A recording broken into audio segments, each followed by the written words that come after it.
जय श्री सीताराम। आज का वीडियो बहुत बहुत और बहुत ज्यादा महत्वपूर्ण वीडियो है।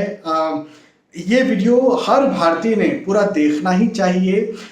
देखिए, हम सभी पितरों को लेकर के बहुत ज्यादा सजग होते हैं। हमारे पितृ संतुष्ट रहें, खुश रहें, उन्हें तृप्ति मिलती रहे, क्योंकि हमारे शास्त्र ऐसा कहते हैं कि यदि कहीं पितृ, हमारे पूर्वज जो जा चुके हैं, वो संतुष्ट हैं, तृप्त हैं, तो हमारा जीवन जो है वो आसान होता है। हमारी रुकावटें जो हैं वो नहीं आती जीवन में, और हम निरंतर सफल होते रहते हैं। और उनकी कृपा से तो जो सफलता हमारे भाग्य में लिखी है उसमें भी और ज्यादा तेजी आ जाती, तो और ज्यादा हमें वो संतुष्टि, पितरों की वो तृप्ति हमें सफलता में और आगे बढ़ा करके और ज्यादा सफल करती है। और बिल्कुल निसंदेह ये बात सही भी है। पितृदोष को लेकर के कई सारे लोग डरे हुए भी रहते हैं। ऑब्वियसली कई बार तो डराया भी जाता है। मैंने पितृदोष के ऊपर कई सारे वीडियो बनाए हैं, कई सारे उपाय दिए हैं, लेकिन आज का ये वीडियो इसलिए बहुत ज्यादा महत्वपूर्ण है क्योंकि आज मैं ऐसा उपाय बताने वाला हूं जो सर्वश्रेष्ठ है, सर्वश्रेष्ठ उपाय है। देखिए, हमारे शास्त्र में, हमारी संस्कृति में एक शब्द है जिसका नाम है तर्पण। तर्पण जो शब्द है वो खास तौर पर श्राद्ध पक्ष में ज्यादा, पितृ पक्ष में ज्यादा सुना जाता है। तर्पण का मतलब ये होता है कि हम कुछ अर्पण कर रहे हैं पितरों को। वो कुछ क्या होता है? वो कुछ जो है वो पितरों के लिए सब कुछ है। हम जो अर्पण करें तर्पण में, हम जो अर्पण कर रहे हैं पितरों के लिए, वो सब कुछ है। और वही, उसी से पितृ जो है उनका पेट भरता है, उसी से पितरों की प्यास बुझती है, उसी से पितृ जो है संतुष्ट होते हैं। तो मेरा कहना यह बनता है कि चूंकि श्राद्ध पक्ष चल रहे हैं तो इसमें तो हर दिन, लेकिन श्राद्ध पक्ष, पितृपक्ष ना भी हो तो भी हर अमावस्या पर यदि कहीं तर्पण किया जाए और हर घर में तर्पण किया जाए तो ये बहुत ज्यादा महत्वपूर्ण होगा। पितृदोष तो दूर से दूर तक नहीं लगने वाला है। पितृदोष के बारे में तो सोचिए मत, वो तो बहुत बड़ी बात हो गई। लेकिन छोटे मोटे कोई पितरों की समस्या है, किसी प्रकार से पितृ नाराज हैं या फिर पितरों को और प्रसन्न करना चाहते हैं, तो ये तर्पण आपके लिए रामबाण साबित हो सकता है। और इससे ज्यादा बड़ी कोई पूजा नहीं हो सकती यदि आप लगातार करते हैं और अमावस्या पर करते हैं। तो कैसे किया जाता है तर्पण? तो सामान्यतः तर्पण जो है वो पुरुषों के द्वारा किया जाता है ना। ये सामान्यतः ये हमारे शास्त्रों ने एक सिस्टम बनाया है कि पुरुषों के द्वारा तर्पण किया जाता है। जब फिर पुरुष नहीं है तो फिर महिला हो सकती है, महिला आ सकती है। यदि महिला को अपने माता पिता के लिए तर्पण करना है या अपना जो मायका है उनके आत्मा की शांति के लिए तर्पण करना है, तो उसके लिए महिला यदि शादीशुदा है तो उनके पति भी ये काम कर सकते हैं। और यदि शादीशुदा नहीं है, बच्ची है, अविवाहित कोई फीमेल है, तो वो अपने परिवार के लिए तर्पण कर सकती है। कैसे किया जाता है तर्पण? तो तर्पण के लिए वैसे तो सबसे पहले जरूरी ये होता है कि जनेऊ जरूर पहनी जाए।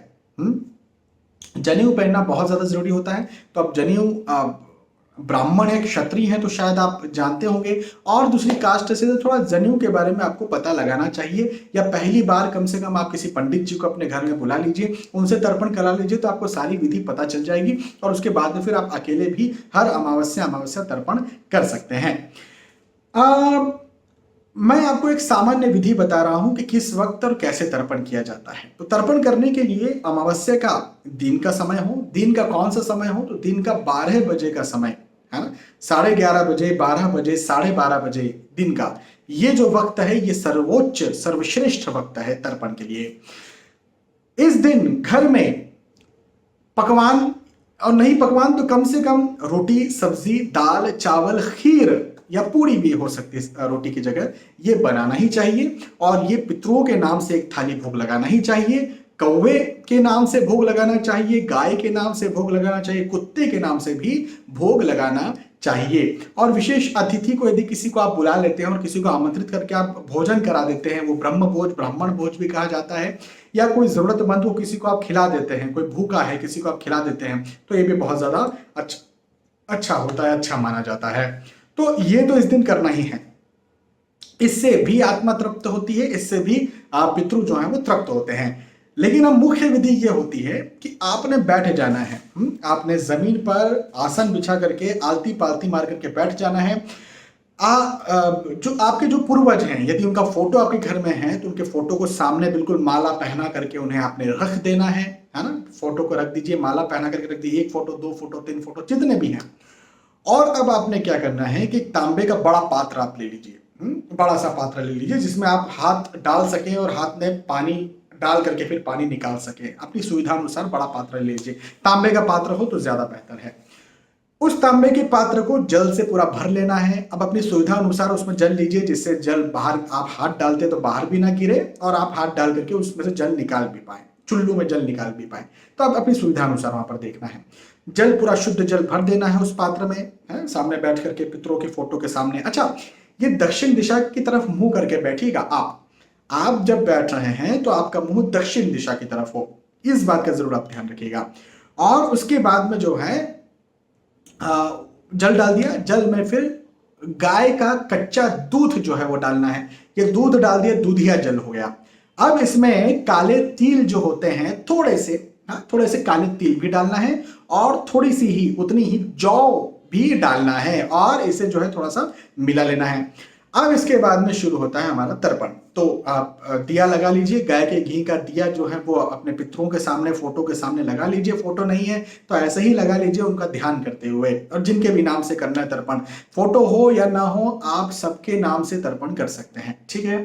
तो आप गाय के घी का दिया भी लगा लीजिए, हो सकता है तो धूप बत्ती या अगरबत्ती भी लगा लीजिए। अब आपने क्या करना है कि अच्छा, और ये सारे काम भोजन करने से पहले किए जाते हैं, क्योंकि ये मान्यता है कि पहले आप पितरों को तृप्त करिए, पहले आप ब्राह्मणों को तृप्त करिए, पहले आप जरूरतमंद या भूखे को तृप्त करिए, फिर खुद तृप्त होइए। ये एक मान्यता है। तो ये बात का ध्यान किए। तो भूखे पेट ही आप बैठे हुए हैं और वो थाल में पूरा जो मैंने सामग्री बोली वो है, और अब आपने क्या करना है कि उस थाल में इस प्रकार से हाथ डालना है। तो अब आपके हाथ में जल आ गया। अब आपने पूरा ये बंद कर लिया। अब आपको अपने पितरों का नाम लेना है, तो एक एक करके नाम लेना है। जैसे मान के चलें कि आपके दादाजी हैं, हाँ, जो दादाजी आप नहीं रहे हैं उनका नाम है राम, ठीक है। तो आपने श्री राम आपका पूरा जो नाम है, मान के चले शर्मा आपका सरनेम है, तो श्री राम शर्मा आपने कहा। और जो आपका गोत्र है, मान के चले कि आपका गोत्र कश्यप है, श्री राम शर्मा गोत्र कश्यप, और आपको अर्पण ग्रहण करिए।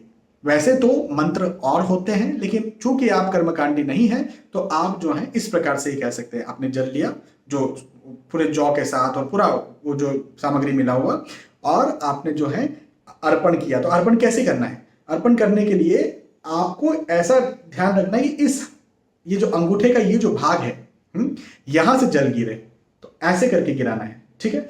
और 3 बार हर किसी का, जैसे आपने एक दादाजी का नाम लिया, श्री राम शर्मा कश्यप गोत्रस्य अर्पण कीजिए, अर्पण कीजिए, इस प्रकार से 3 बार लेकर के जो है वो अर्पण करना। एक बार लिया, अर्पण किया, दूसरी बार लिया, अर्पण किया, और तीसरी बार फिर लिया और फिर अर्पण किया।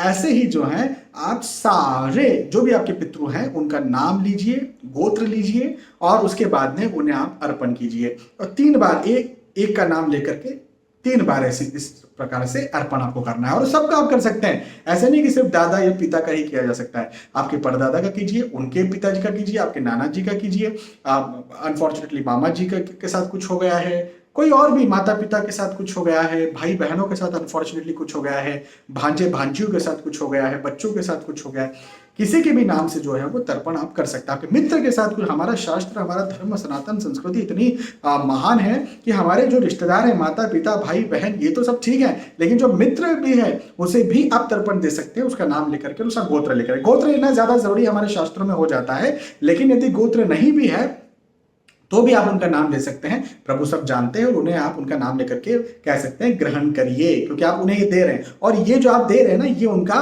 भोजन है, ये उनका पानी है, ये उनका अमृत है, ये उन्हें तृप्त करता है, ये उनका पेट भरता है, ये उन्हें प्रसन्न करता है। तो आप इस बात का जरूर ध्यान रखिए। और हर अमावस्या दिन ऐसा करते हैं। और उसके बाद में अब आप उठ गए, अब आपने जो है भोजन करवाया, कौवे को दिया, अपने कुत्ते को दिया, अपने अतिथि को दिया, भूखे को दिया, भोग लगा दिया। उसके बाद में फिर आपने अब ग्रहण किया।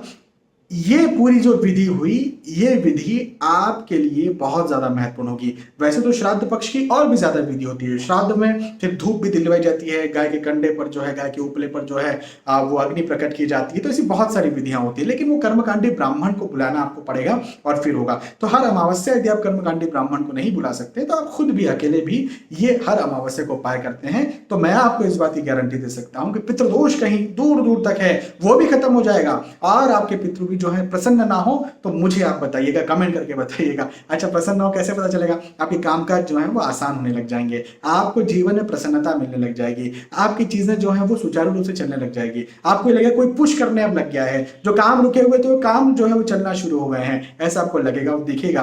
देखिए, एक बार में कुछ नहीं होता। एक बार आपने किया, एक अमावस्या किया और आप बोल रहे हैं क्या हुआ अगले दिन सुबह से, तो ऐसा कुछ नहीं होने वाला है। आपको जो है करीब करीब 2, 3, 4, 5 अमावस्या लगातार करने हैं, और उसके बाद फिर आप देखिएगा कि आपको कितना फायदा मिलता है। श्राद्ध पक्ष में तो रोजाना ये करना चाहिए, रोजाना डेली करना चाहिए, लेकिन अमावस्या अमावस्या तो जरूर करें। और तर्पण रोज भी किया जा सकता है, बिल्कुल रोज किया जा सकता है आप चाहें तो। शनिवार शनिवार आप कर सकते हैं, अमावस्या तो छोड़ना नहीं है, लेकिन आप बोल रहे हैं शनिवार शनिवार भी किया जा सकता है। आपको रविवार समय मिलता है, रविवार रविवार भी कीजिए अपने पितरों का नाम लेकर के। आपको जिस दिन समय मिलता है उस दिन कीजिए, लेकिन अमावस्या बिल्कुल आपने छोड़िए कम से कम।